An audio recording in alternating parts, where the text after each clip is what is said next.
ಹಾಂ, ಇದು ನಮ್ಮ ಗ್ಯಾಸ್ ಸೇಫ್ ಅಂತ ಇದು ನಾರ್ಮಲ್ ರೆಗ್ಯುಲೇಟ್ರು. ನಾವು ಸಿಲಿಂಡ್ರಿಗೆ ಯಾವ ಥರ ಫಿಕ್ಸ್ ಮಾಡ್ತೀವಿ ಅದೇ ಥರ ಫಿಕ್ಸ್ ಮಾಡಿ ಆನ್ ಮಾಡ್ಕೋಬೇಕು. ಇದನ್ನು ಸಿಲಿಂಡ್ರಿಗೆ ಫಿಕ್ಸ್ ಮಾಡಿ. ಸಿಲಿಂಡ್ರಿಂದ ಒಲೆಯವರೆಗೆ ಎಲ್ಲರೂ ಲೀಕೇಜ್ ಆದರೆ ಗ್ಯಾಸ್ ಸಪ್ಲೈ ಆಟೋಮೆಟಿಕ್ಲಿ ಆಫ್ ಆಗುತ್ತೆ. ಈಗ ನೋಡಿ ಆನ್ ಇದೆ, ಒಂದೊಂದ್ಸಲ ಪೈಪ್ ಎನ್ಎಜಿಟಿ ಪೈಪ್ ಹೊರಗೆ ಬರುತ್ತೆ ನೋಡಿ. ಅದೇನಾದರೂ ಪೈಪ್ ಆನ್ ಇದ್ದಾಗ ಪೈಪ್ ಲೂಸ್ ಆಗಿ ಹೊರಗಡೆ ಬಂದರೆ ನೋಡಿ ಗ್ಯಾಸ್ ಸಪ್ಲೈ ಆಟೋಮೆಟಿಕ್ ಆಫ್ ಆಗುತ್ತೆ. ಅಷ್ಟೇ ಅಲ್ಲ, ನಾವು ಯೂಸ್ ಮಾಡ್ತಾ ಮಾಡ್ತಾ ಪೈಪಲ್ಲಿ ಕ್ರ್ಯಾಕ್ಸ್ ಬರುತ್ತೆ ನೋಡಿ. ಕ್ರ್ಯಾಕ್ಸ್ ಬರ್ಬೋದು, ಇಲಿ ಕಚ್ಬೋದು. ಈ ಥರ ಆನ್ ಇದ್ದಾಗ ಪೈಪಲ್ಲಿ ಏನಾದರೂ ಈ ಥರ ಲೀಕೇಜಸ್ ಆದರೆ ನೋಡಿ ಗ್ಯಾಸ್ ಸಪ್ಲೈ ಆಟೋಮೆಟಿಕ್ ಆಫ್ ಆಗುತ್ತೆ. ಈಗ ಪೈಪ್ ಲೀಕೇಜ್ ನೋಡಿದ್ರೆ ಒಂದ್ಸರಿ ರೆಗ್ಯುಲೇಟರ್ ಹತ್ರ ಲೀಕೇಜ್ ಆಗ್ಬೋದು, ರೆಗ್ಯುಲೇಟರ್ ಫೇಲ್ಯೂರ್ ಆಗ್ಬೋದು. ನೋಡಿ ಈಗ ಆನ್ ಇದೆ, ಆ ರೆಗ್ಯುಲೇಟರ್ನ ಹೊರಗಡೆ ತೆಗಿತಾ ಇದ್ದೀನಿ ನೋಡಿ. ಸಿಲಿಂಡ್ರಿಂದ ಗ್ಯಾಸೇ ಆಚೆ ಬರೋಲ್ಲ ನೋಡಿ.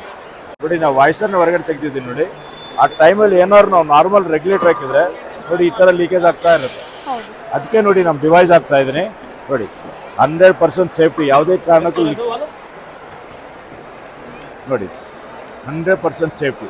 ಮೀಟ್ರ್ ಇದೆ ನೋಡಿ, ಮೂಳು ಕೆರಡನೇ ಇದೆ. ಇದನ್ನ 2 ಸರಿ ಪ್ರೆಸ್ ಮಾಡಬೇಕು. ಈ ಥರ ಪ್ರೆಸ್ ಮಾಡಿದಾಗ ನೋಡಿ ಮೂಳು ಮೇಲೆ ಬಂತು ನೋಡಿ. ಸಿಲಿಂಡರ್ ಗ್ಯಾಸ್ ಎಷ್ಟೇ ಗೊತ್ತಾಗುತ್ತೆ. ಖಾಲಿ ಆಗ್ತಾ ಇದ್ರೆ ಕೆಳಗೆ ಬರ್ತಾ ಇರುತ್ತೆ. ಪೂರ್ತಿ ಖಾಲಿ ಆಯ್ತಾ ರೆಡ್ ಲೈನ್ ಬಿಟ್ಟು ಕೆಳಗೆ ಬರುತ್ತೆ.